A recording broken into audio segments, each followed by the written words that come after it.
Hi friends. என் name பார்த்தீங்கன்னா கீர்த்தி. எனக்கு marriage ஆகிடுச்சுங்க. என் husband name பார்த்தீங்கன்னா கார்த்திகேயன் தான். இன்றைக்கி என்ன வீடியோ எடுத்துகிட்டு வந்திருக்கேன்னா, நான் பண்ணுற ஒர்க்கை பற்றின வீடியோ தான். இது பார்த்தீங்க அப்படின்னா ஜுவல்லரி பேக் ஸ்டிச் பண்ணுற மாதிரி வீடியோ தான். இந்த ஒர்க் தான் நான் பார்த்துட்ருக்கேன். எனக்கு வந்து டெய்லரிங் தெரியும். பேசிக் லெவலில் கம்ப்ளீட் பண்ணியிருக்கேன். ஸோ வந்து இப்போ தான் கம்ப்ளீட் பண்ணேன். என்னால் சடனாக வந்துட்டு அதில் இன்கம் எடுக்க முடியுமான்னு கேட்டால் கண்டிப்பாக முடியாது. அதனால வந்து எனக்கு இன்கம் கொஞ்சம் தேவைப்பட்டதுனால நான் பேக் ஸ்டிச் பண்ணலான்னு முடிவு பண்ணி தான் பேக் தான் அடிச்சிட்ருக்கேன். இப்போ தான் ஸ்டார்ட் பண்ண ஒரு 15 டேஸ் தான் ஆகுது. என் தம்பி தான் டெய்லர். ஸோ அவங்கக்கிட்டே நான் எடுத்துக்கிட்டேன். அவங்க வந்து நரம்பு போய் தான் இப்போ போட்டுட்ருக்காங்க, நரம்பு போட்டு அடிக்கிற மாதிரி. எனக்கு அது வந்து கம்ஃபர்டபுளாக இல்லை. எனக்கு காட்டன் பேக் தான் வேணும்னு சொல்லி கேட்டேன். எனக்காக போய்ட்டு ஜுவல்லரி பேக் எடுத்துகிட்டு வந்து கொடுத்தாங்க. இது பார்த்திங்கன்னா சைஸ் வந்து அந்த பேக்லேயே வேரி ஆகுது. இது ஸ்மால் சைஸ் இருக்குது, இதோட பெரிய சைஸ் இருக்குது, அப்புறம் மிடில் ஒரு சைஸ் இருக்குது. 3 சைஸில் இந்த பேக் வருது. இதில் பிராண்டடெல்லாம் பார்த்திங்கன்னா வெவ்வேறையாக இருக்குது. ஜிஆர்டி இருக்குது, அப்புறமா ஏவிஆர், இந்த மாதிரி வந்து நிறையா பேக் வருது. இதுக்கு வந்து அமௌண்ட் எவ்வளோன்னு பார்த்திங்கன்னா, இப்போது நான் அடிச்சிட்ருக்க பேக் வந்து பார்த்திங்கன்னா 1.5 ரூபாங்க. இதை விட வந்து கொஞ்சம் மிடில் சைஸ்னால் 1.25 ரூபா. இதை விட இன்னும் பெரிய சைஸ்னால் 2 ருபீஸ் வரும். நான் இப்போ தான் பிகினிங்கர் கொஞ்சம் ஸ்டார்ட் பண்ணியிருக்கேன் அப்படிங்கிறதுனால பார்த்திங்கன்னா எனக்கு ஸ்லோவாக தான் வரும். ஏன்னா நான் வந்து இந்த கார்னர் இதெல்லாம் கரெக்டாக அடிக்கணும். அதெல்லாம் மிஸ் ஆச்சு அப்படின்னா பையன் வந்து கிராஸாக போய்டும். அது வந்து அங்கே ஓனர் வந்து திட்டுவாங்க. என் தம்பி தான் டீலர் தான் திட்டுவாங்க. அவன் வந்து என்ன திட்டுவாங்க. ஸோ வந்து அதெல்லாம் கரெக்டாக அடிக்கணும் அப்படின்னா கொஞ்சம் டைம் எடுக்கும். நான் வந்து இப்போதைக்கு என்னால் 50 ஆர் 70 பேக்ஸ் தான் கம்ப்ளீட் பண்ண முடியுது. சைஸ் வந்து பெரிய சைஸாக இருந்தால் 50 தான். இது வந்து கொஞ்சம் ஸ்மால் சைஸ் அப்படிங்கிறனால ஒரு 100 பேக் வந்து அடிக்க முடியும். ஃபஸ்ட்டு நமக்கு வந்து பார்த்திங்கன்னா சீரி தனியாக, பட்டி தனியாக கொடுத்துருவாங்க. இது வந்து நான் இப்போ ஜாயின் பண்ணிகிட்ருக்கேன் பாருங்கள். 2 பக்கமும் பட்டி. அது வந்து ஒரு பண்டல் தனித்தனியாக கொடுத்துருவாங்க. ஒரு பண்டலில் 100 பெட்டி இருக்கும். 100 பேக்குக்கான பட்டி அதில் வச்சுருப்பாங்க. சீரிங்கிறது பார்த்திங்கன்னா வளர்த்தியாக லென்த்தாக கொடுத்துருவாங்க. நான் அது வந்து நெக்ஸ்ட் வீடியோவில் காட்டுறேன். அந்த சீரியை வந்து 3ஆக மடிக்கி அடித்து நம்ம வந்து 4ஆக அதை கட் பண்ணிக்கணும். ஒரு சீரியை அடித்து முடித்தோம் அப்படின்னா அது 2 பேக்குக்கு வச்சுக்கலாம், 2 கைப்பிடியாக. ஸோ வந்து பார்த்திங்கன்னா அது வந்து ஒரு 50 சீரி வந்து அடித்து வச்சுக்கோ. ஃபஸ்ட்டே நம்மளாம் அடித்து தனியாக வச்சுக்கணும். அந்த மேலே வந்து இந்த கைப்பிடி ஜாயின் பண்ணுறது வந்து நம்ம தனியாக ஒரு 50 பேக்குக்கு அடித்து வைக்கணும். இப்படி வந்து இங்கே பாருங்கள், கிராஸ் வராமல் எப்படி அடிக்கணும் அப்படிங்கிறதா சொல்கிறாங்க. சைடில் வச்சு இந்த பேக்கில் மேக்ஸிமம் கிராஸே வராதுங்க. பிகினர்ஸ் கூட சூப்பராக அடிக்கலாம். இந்த மாதிரி மடித்து அடித்து சைடு வச்சு கரெக்டாக அந்த கார்னர் வரும்போது மடக்கி அடிக்கிறதுல பேக்கோட அழகே இருக்குது. கரெக்டாக வந்து ஷேப் கரெக்டாக வரணும். இல்லை அப்படின்னா கிராஸாக போய்டும். இந்த லாஸ்ட்டெல்லாம் நம்ம வந்து ஃபினிஷ் பண்ணும்போது இந்த பேக் ஈஸியாக கம்ப்ளீட் பண்ண முடியும். ஏன்னா இந்த கார்னரில் கரெக்டாக இழுத்து பிடிச்சி வச்சுட்டு அங்கே பாருங்கள் வைக்கிறாங்க. இந்த கார்னரில் கரெக்டாக பிடிச்சிட்டு இந்த கைப்பிடி 2ம் நேராக வச்சுட்டு மீதி இருக்கிற எக்ஸஸாக இருக்கிறதெல்லாம் சேர்த்து மடக்கி அடிச்சுக்கலாம். அங்கே ரொம்ப நம்ம வந்து ஏதாவது சென்டரில் அந்த பட்டி வைக்கிறதுல ஏற்றியமாக வச்சிட்டோம்னா மட்டும்தான் கீழே வந்து பார்த்திங்கன்னா கிராஸ் வந்துடும். பை எக்ஸ்ட்ரா இருக்கும். அப்படி எக்ஸ்ட்ரா இருக்கும்போது பார்த்திங்கன்னா மடிச்சடிக்க முடியாது நம்மளால். அதில் இஷ்யூஸ் வரும். ஸோ வந்து நம்ம சென்டரில் அந்த பட்டி வைக்கிறதுல மட்டும்தான் மிஸ்டேக் வரும். மேலே அந்த கைப்பிடி மடித்து அடிக்கிறதுல அது நம்ம எப்படி ஓரளவுக்கு கொஞ்சம் பெருசு கொஞ்சம் சின்னது இப்படி மாற்றி அடித்தா கூட இஷ்யூஸ் கிடையாது.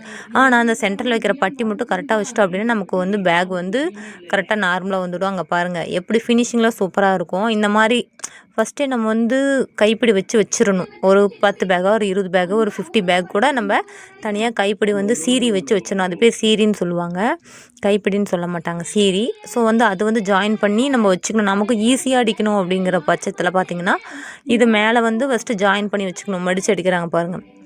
அது வச்சிட்டோம் அப்படின்னா நமக்கு எந்த பிரச்சனையுமே கிடையாது. அதுதான் ஃபஸ்ட்டு.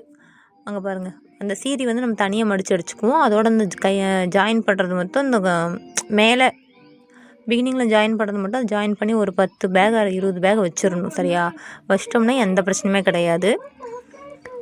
அது வச்சிட்டோம்னா நமக்கு வந்து அடிக்கிறது ஈஸியாக இருக்கும். சீக்கிரம் வந்து கம்ப்ளீட் பண்ணலாம். பேக்கை டக்குன்னு எடுத்து மடித்து இந்த மாதிரி பாருங்கள். சென்டரில் ஃபோல்டு பண்ணுறது பார்த்திங்கன்னா கரெக்டாக ஃபோல்ட் பண்ணோம் அப்படின்னா இந்த மாதிரி ஃபோல்ட் பண்ணி மடித்து விட்டோம் அப்படின்னா ஈவனாக நமக்கு கிராஸ் வராது. அது பண்ணிவிட்டு இப்போ பட்டி ஜாயின் பண்ணுவாங்க பாருங்கள் 2 பக்கமும். அதே மாதிரி அந்த பட்டி பீஸும் பார்த்திங்கன்னா சென்டரில் மடித்து வைக்கணும். சென்டரில் அந்த ஆல்ரெடி நம்ம மடித்து ஃபோல்ட் பண்ணி வச்சுருக்கலாம். அதோட சென்டர் பாயிண்டில் இந்த இதையும் சென்டரில் வைக்கணும்.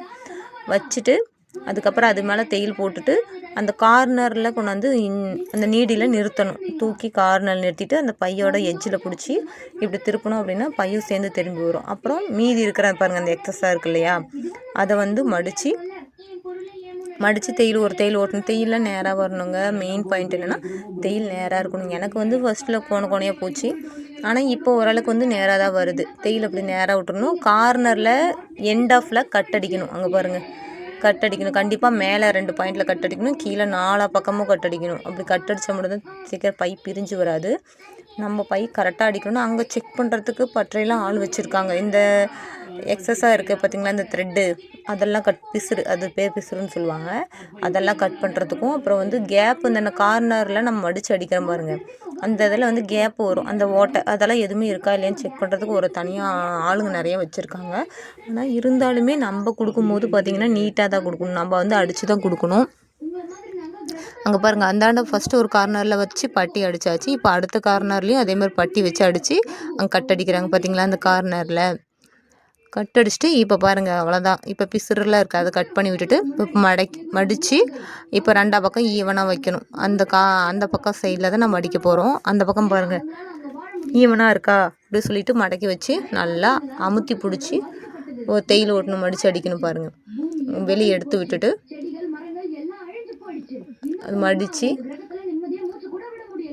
அங்கே பாருங்கள் கரெக்டாக ஈவனாக வச்சு தான் மடிக்கணும். ஏன்னா ஏற்றி போச்சுன்னா பை கிராஸ் வந்துடும். பை கிராஸே வரக்கூடாது. அங்கே பார்த்திங்களா எக்ஸ்ட்ரா கொஞ்சம் இருக்குது. நம்ம ஒரு மேலே வச்சு இழுத்து பிடிச்சோன்னா அந்த கீழே அந்த ஹோல்டாக இடித்து பிடிச்சோன்னா அது அப்படியே அதுவே ஃபோல்ட் ஆகும். அந்த மடிப்பு ஃபோல்ட் ஆச்சு அப்படின்னா அது மேலே நம்ம தையல் ஓட்டிக்கலாம். கீழே அந்த கார்னரில் பார்த்திங்கன்னா நல்லா மடக்கி வரணுங்க, ஷார்ப்பாக வரணும். அதுதான் மெயின் பாயிண்ட். அங்கே பாருங்கள் அந்த மாதிரி ஷார்ப்பாக வரணும். அங்கே கீழே கட் அடிக்கணும், அதை மறந்துடக்கூடாது.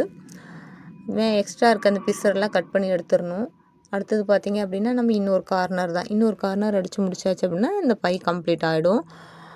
ஆனால் இந்த பையை அடிக்கிறதும் போதும். இதில் நம்ம எத்தனை கட்டர் வச்சுருந்தாலும் அடிக்கடி த்ரெட்டு கட் பண்ணிகிட்டே இருக்கிறதுனால சீக்கிரமாக அந்த கட்டர்லாம் மொன்னையாயிடுங்க. நான் வந்து ரீசனாக புதுசாக வாங்கிக்கிட்டு கூட 1 வாரம் தான் பேக் அடிச்சிருப்பேன். அதில் எனக்கு அந்த கட்டர்லாம் போயிடுச்சு பாருங்கள். அவ்வளோதான். இப்போ வந்து லாஸ்ட்டு செக்ஷன் வந்தாச்சு. மீதி இருக்கிற அந்த ஒரு பார்ட்டு வந்து இப்படி கை வச்சு அமுத்தி ஃபோல்ட் பண்ணிக்கிட்டோன்னா நம்ம நேராக வச்சு அதுவே வந்து கரெக்டாக வந்து ஃபோல்ட் ஆகிக்கும். நம்ம இந்த கரெக்டாக மடித்து கரெக்டாக ஃபினிஷிங் கொண்டு வரது தான் மெயின் பார்ட்டே இருக்குது. இந்த அடிக்கிறது மட்டும் நல்லா கையை வச்சு அமுத்தி பிடிச்சிக்கணும்.